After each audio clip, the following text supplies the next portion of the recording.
First நம்ம எண்ணெய் ஊத்துறோம். அடுத்தது பிரியாணி பாக்கெட்ல 20 ரூபா பாக்கெட் இருக்குங்க, அதை வாங்கி போட்டுக்குங்க. நல்லா பொரியணும். பொரிஞ்சதுக்கு அப்புறம் கடல் பாசி, ஸ்டார் பூ, பிரியாணி தலை, தக்காளி எல்லாம் ஊற்றுங்க.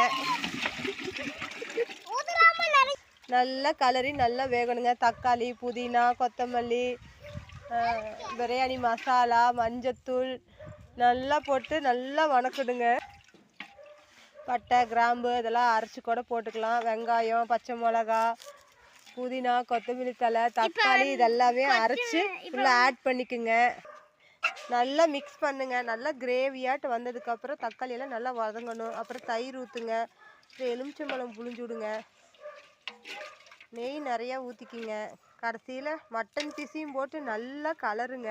இதாங்க மட்டன் பீஸ், பார்த்துக்குங்க. மட்டன் பிரியாணி நல்லா கலரி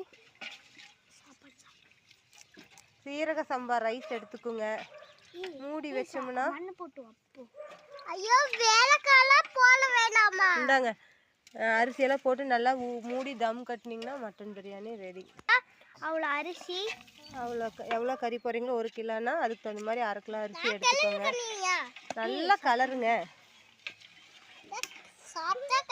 நல்லா சாஃப்டாக கலருங்க. பிரியாணி அப்போ தான் நல்லா சாஃப்டாக வருங்க. சூப்பராக வருங்க. டேஸ்டியாக வந்திருக்குதுங்க.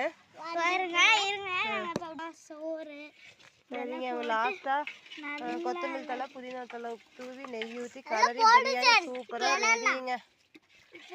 எங்களோட மட்டன் பிரியாணி சூப்பராக ரெடி ஆயிடுச்சுங்க. பிடிச்சா சப்ஸ்கிரைப் பண்ணுங்க. தேங்க்யூங்க. ஆமாங்க, வாங்க சாப்பிட்லாம். வாங்க. இது வந்து பெரியவங்க செஞ்சது இல்லைங்க, குட்டி செஞ்சதுங்க. சும்மா பிரியாணி, ஆனால் உண்மையான ரெசிபி. வாங்க.